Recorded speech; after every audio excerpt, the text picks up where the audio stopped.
Assalamualaikum. Assalamualaikum.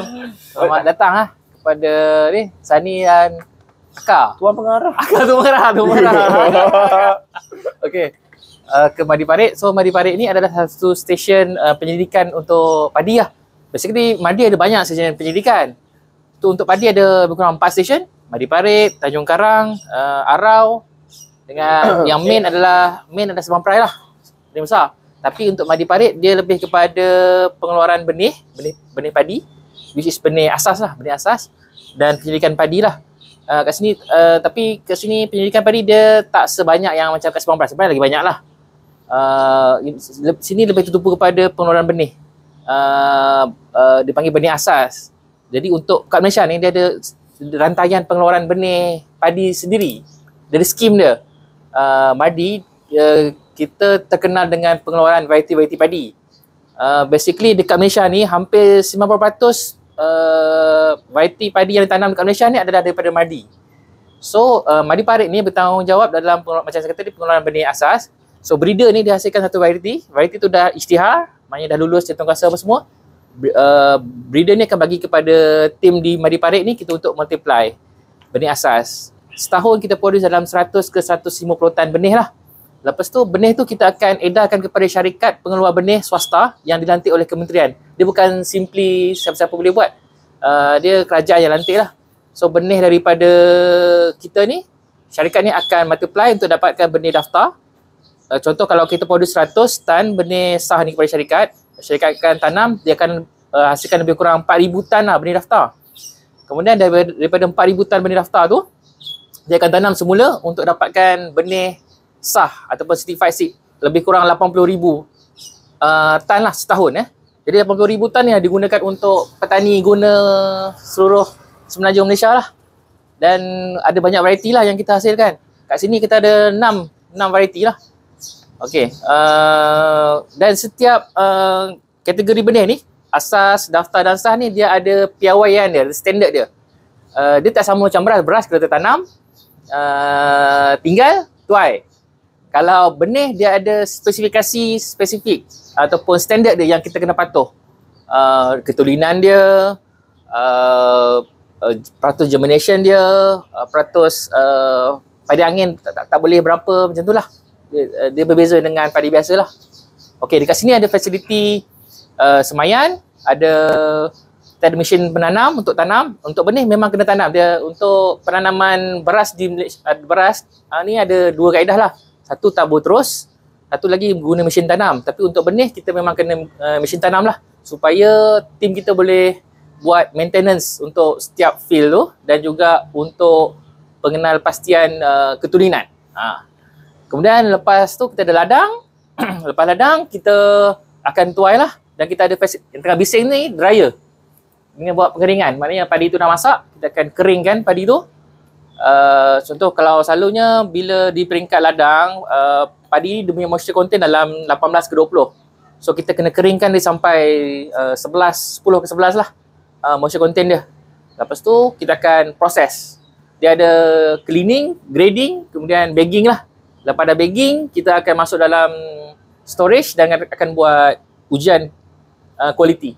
Lepas tu bila dah siap baru kita edarkan kepada pengeluar benih. Okey. Kita tengok, jom. Kompunya ni ISO. Kita dipersijilkan dengan MS ISO 9001 2012. Dan setiap benih yang kita hasilkan kena patuh kepada standard dia MS 469 2012 lah. Dia punya spesifikasi yang kena patuh lah. Kalau tak patuh, benih tu akan di-reject ataupun ditolak dan tidak boleh jadikan benih lah. Macam tu. Panjang cerita. Kena orang kan tahu. Ingat murah dapat sijil tu. Tapi orang yang compile benda-benda tu kan.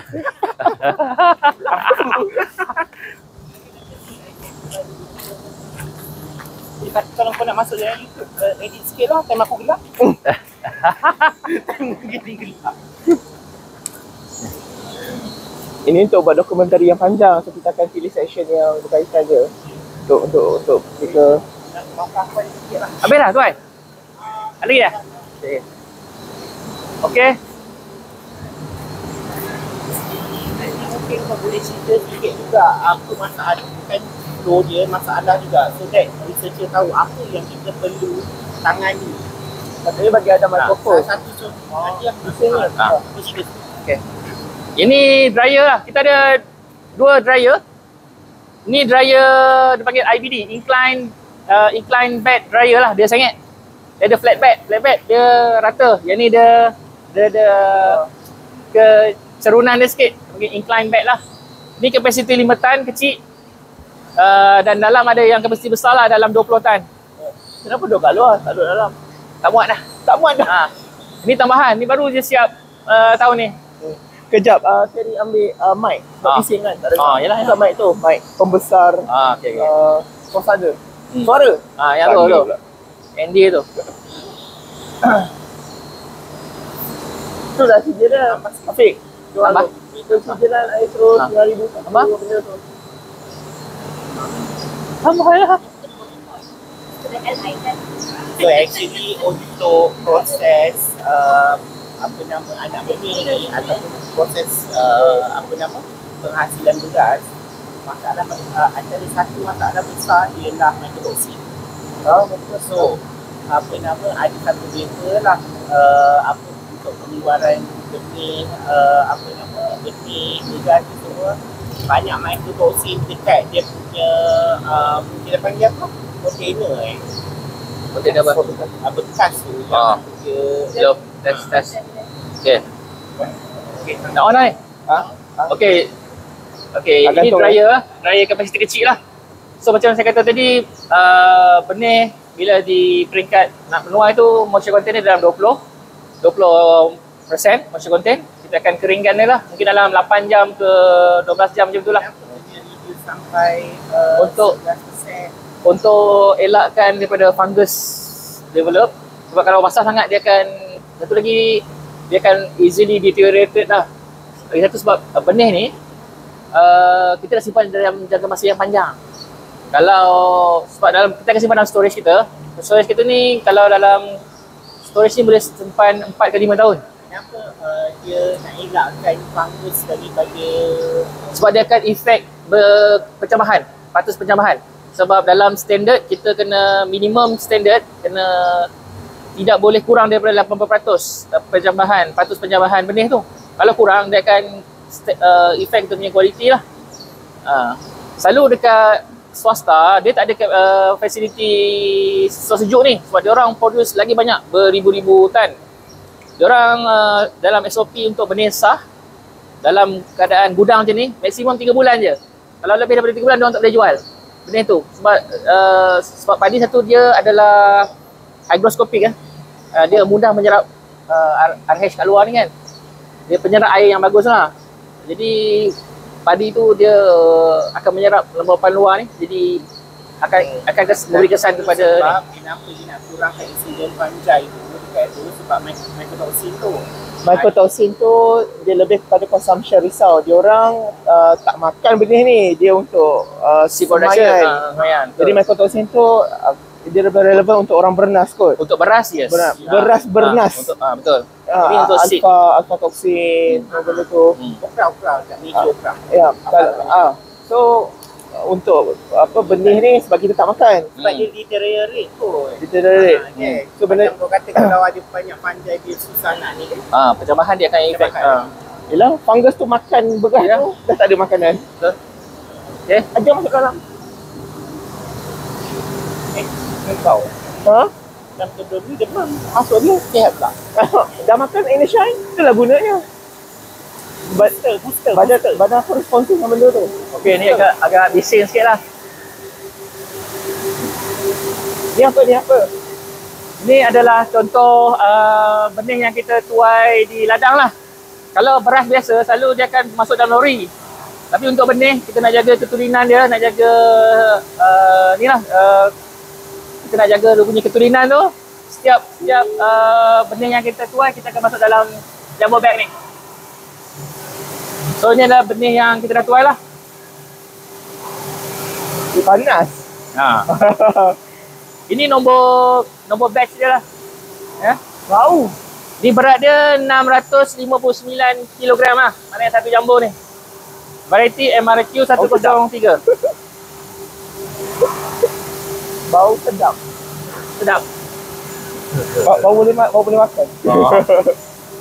Okey, jumbo bag nanti akan masuk ke dalam tu. Ni dia panggil intake pit lah. Apa intake? Intake pit. Intake. Okey.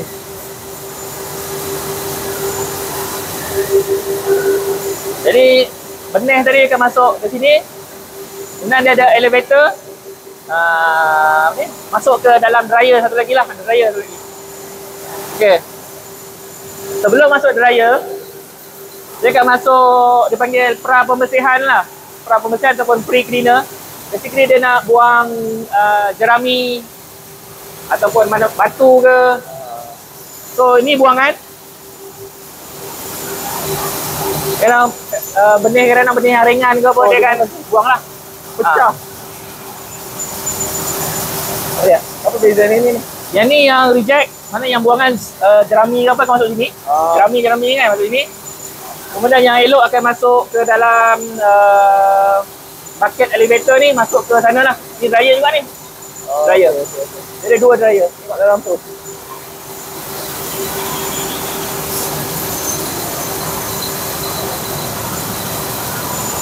Okey.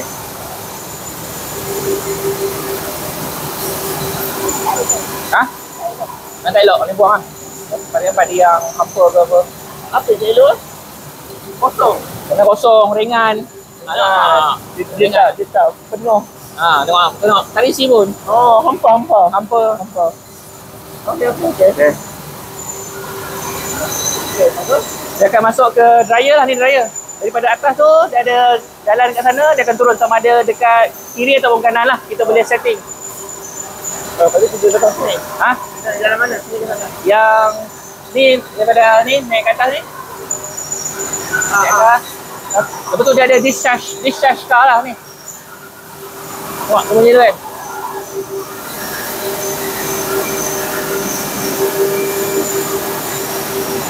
Okay, dia akan turun lah daripada ni. Terus sebelah sana kot. Yang ni laluan untuk kalau dah kering, kita buka lah. Kita buka dia akan lalu. Dia boleh jalan lah ni? Dia boleh jalan. Kalau dah siap kering lah. Jangan buka lah. Boleh buka. Berapa lama kering? Dalam 8 ke 12 jam lah lebih kurang. Oh, sekejap je.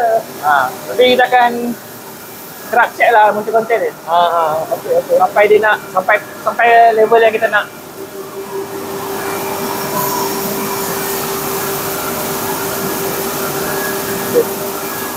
Buat kan?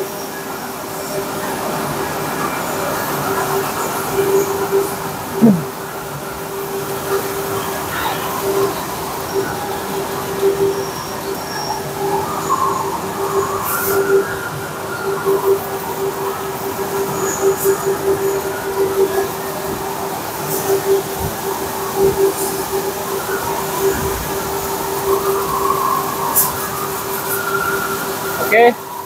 Lepas padi yang kita dah keringkan tu dah sampai tahap ataupun level yang kita nak, dia akan proceed ke sini lah, masuk ke dalam sini. Panggil pre-cleaner. Tadi rough cleaner, yang ni pre-cleaner lah.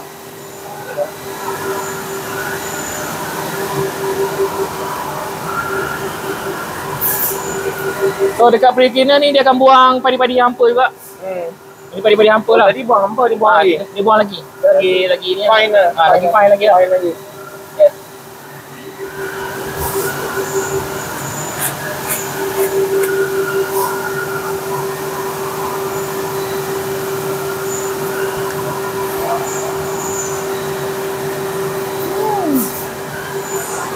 Ini tak panas. Boleh? Untuk tak panas. Dia panas. Lama. Okey. Lepas dah masuk fine cleaner, dia akan masuk ke, dipanggil indented cylinder ataupun cylindrical grader lah. Sebab dalam dia ada silinder. Silinder tu dia ada lubang-lubang saiz dalam 10 mm kot. 10 mm. Dia akan berpusing. Maknanya padi yang padi patah ke, padi yang apa, yang tak ikut saiz tu dia akan buang. Basically dia akan bukan split rice. Macam mana? Yang bukan paid rice. Betul. Yang ni lah, yang patah, yang batu ke apa kan? Broken rice. Broken rice. Buang kat sini lah.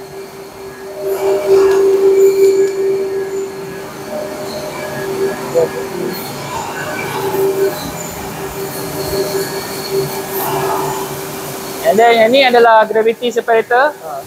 So dia akan tampi. Kemudian padi yang tak steel grain, tak penuh, dia akan buang lah. So, yang berat je ke bawah. Dia akan accept yang okey lah, yang penuh. Kemudian ini adalah mesin baru kita pasang tahun ni. Harga mesin ni RM500,000. Dia dipanggil color sorter lah, optical color sorter.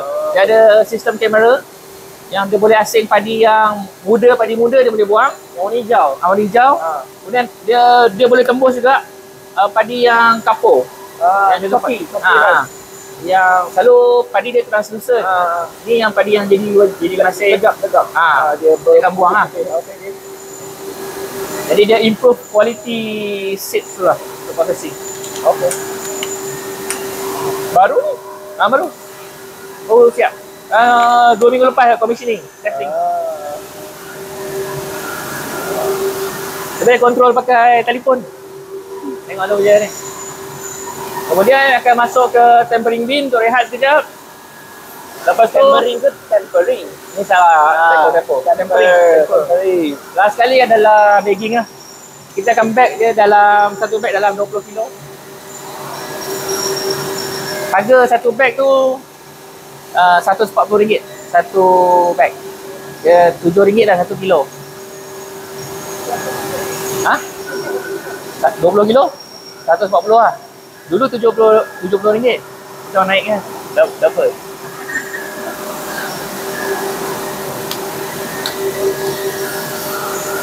Okay. Nak tengok ladang ke? Tengok skor? Dah ni boleh tunjuk tu plot lah kot. Plot. Plot.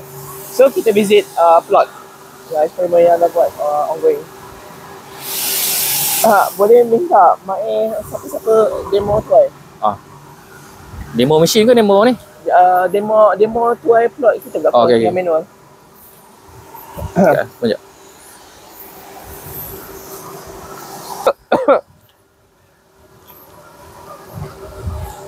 Dah. Tengok mana? Ni kat sini ada 297, 315. Ada 6 variety lah lebih kurang. Ini variety 297. 297 dah top variety sekarang lah. Hampir 40% variety yang tanam dekat Malaysia adalah variety ini sekarang. 297. Jago tadi makan. Jangan pergi jauh-jauh. Jago sini. Berkering dah. Dah kering, tak ada air lah. Baik. Jalan nak seorang jadi. Baik. Kau jangan pergi jauh-jauh. Kau dah datang sini. Kalau tengok daripada sini kita nampak line lah, line penanaman. Line. So tim kita akan masuk dekat setiap line ni untuk tengok mana padi yang tak uniform ataupun padi angin dia akan buang lah. Sentuh sikit pasal padi angin. Padi angin adalah padi dikategorikan sebagai rumpai lah. Ciri dia berbeza dengan padi yang kita tanam, yang kita cultivate. Dah ada video. Sebab padi biasa selalu padi tinggi, dia padi dia runcing bulat. sikit. Ada contoh? Sini tak ada, dah clear dah. Sebab tadi rogging. Tadi kita orang masuk dah sana. Yang ada tim kita orang masuk, ada padi angin. So Dia buang. dia buang padi angin tu lah, nampak lah. Ni sebab padi kita nampak dia runcing lah. Kalau padi angin dia bulat. Lagi satu dia easy shattering lah, mudah lerai. Macam padi kita ni kalau pegang pun dia tak lerai. Kalau padi angin, kalau hang sentuh sikit. Wujud padi angin tu? Kenapa wujud padi angin? Datang kelas aku. Cerita lah sikit, share. Tadi lah cerita pagi tadi. Tak adalah. Dia all we have kat sini Oryza sativa. Tapi dulu-dulu entah macam mana other species of Oryza masuk ke Malaysia. Jadi dia mungkin tertumpah ke tanah dan dia grow. Dia grow tak apa. dia berkacuk dengan padi semenanjung Malaya kita. Bila dia kacuk, padi-padi ni dia create satu trait baru tau. Trait easily shattered, senang lerai. Yang padi kita asal tak ada. Jadi bila dia senang lerai tu, jadi dia masalah. Sebab dia jatuh ke tanah, kita tak boleh bersihkan. Dia tertanam dalam tu. Nanti musim depan dia jatuh lagi. Dia jatuh lagi. Jadi padi angin bukan satu jenis saja.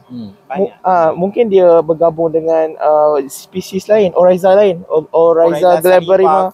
Oryza glaberrima tu yang biasa. Saliva siapa? Tapi basically padi angin dia Oryza sativa. Dia kalau tengok genetik dia, itu kau pakai nama taksonomi dia. Tapi tak ada siapa tahu sebenarnya dia dah kahwin dengan siapa. So species dia apa? Nama saintifik dia. Oryza masih dipanggil sativa. sativa. Betul. Engkau yang jumpa padi angin, Oryza Nazmi lah. Nazmin. Tak boleh. Zabawian lah. Kena. Jangan. Siti aku baru naik. Ini lagi rakam. Kau ni memang. Cakap bukan. Jahat jadi jahat ni. Lepaskan tu. Betul. Aku tak kena Aku tak tahu.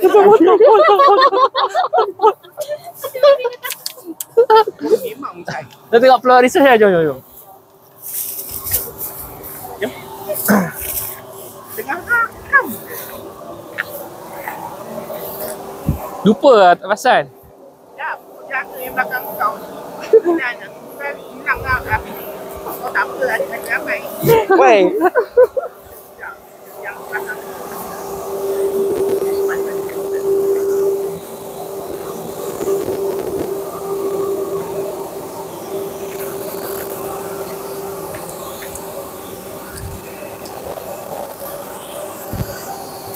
Kering dah, tak ada air dah. Dia tak dapat lah tangkap ikan ni. Pasal ceruk ni. Ya, sampai tangan je. Demo penonyan. Demo penilaian. Cerita sikit macam mana orang tua orang ambil berbersihkan semua benda tu. Okey, kita Macam mana nak tahu benda ni dah ready untuk disuai. okey. Ni contoh padi. Sebenarnya peluang eksperimen lah. Okey, Yang mantan timbal pengarah kat mana? Aku belum tahu. mantan timbal pengarah. Tak ada kat sini. Tapi dia bawa peluang dia itu. Oh, mentah-mentah aku dah naik kan. Tak ada. Musim tak ada buat ni. Aku dah kata tak ada. Okey, continue. So ni padi yang kita tanam untuk eksperimen. Kalau tengok semua dah jadi kuning. Maknanya dia dah dari hijau jadi kuning lah. Maknanya dia dah masak lah. Ni padi demo sikit ni tanam. Kita akan tuai padi ni dalam 10 ke 15 cm lah dari tanah. Pilih mana-mana. Ni Maria Ambil gambar tu. single seedling, kita spray dengan foliar lah. Mungkin kau boleh cakap kot, inilah padi yang penting ni bukan padi rumah. Ini bukan padi rumah, ni padi yang variety yang kita ni lah, Maria MRQ 103. Padi wangi. Bila nak cakap padi Kalisa ni? Balik. Kau kena buat lah. Engkau jadi Potong first sikit. lady dulu. First lady katanya aku. Automatic nama orchid semua nama kau. Maria siapa? Madi Rice. Oh, you. Madi Rice Aroma. Oh, itu betul. Yes, Madi Rice Aroma. Maria. MR 103. Dia MRQ dia 103. berawak ni premium wangi. Okay. Yang SS dengan F tu apa? SS tu single seedling. Yes. N tu normal. Patutnya conventional lah.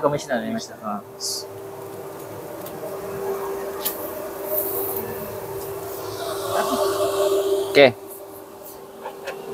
Kita dah sikit tangkai padi tu benda satu.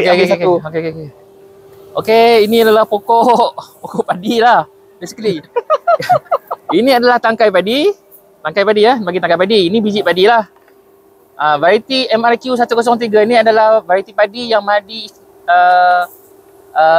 hasilkan, kira padi wangi lah, dan dia ada ciri ekstra, ada low glycemic index. Untuk sesuai untuk orang yang ada masalah diabetes lah. Kaki nak lurus. Diabetes, GI dia dalam 50 50 lah. Rendah tu. Rendah lah 50. Kita dah komersialkan dengan satu syarikat lah. So di tangkai padi, kemudian ini dia punya flat leaf ataupun daun pengasuh lah. Daun terakhir sebelum sebelum Daun tak sebelum tangkai. sebelum tangkai. Ya. Padi ni semua elok ke ada yang tak jadi? Ni elok lah ni. Ada yang tak jadi ke? Ada setengah padi yang kena penyakit lah macam BBB ke apa kan. Tapi yang ni okey lah, basically okey lah. Nah, pegang. Okey, ada soalan? Hari kata ada tim kita dekat sana, dia buat penangkaian tapi dah pukul waktu rehat 61.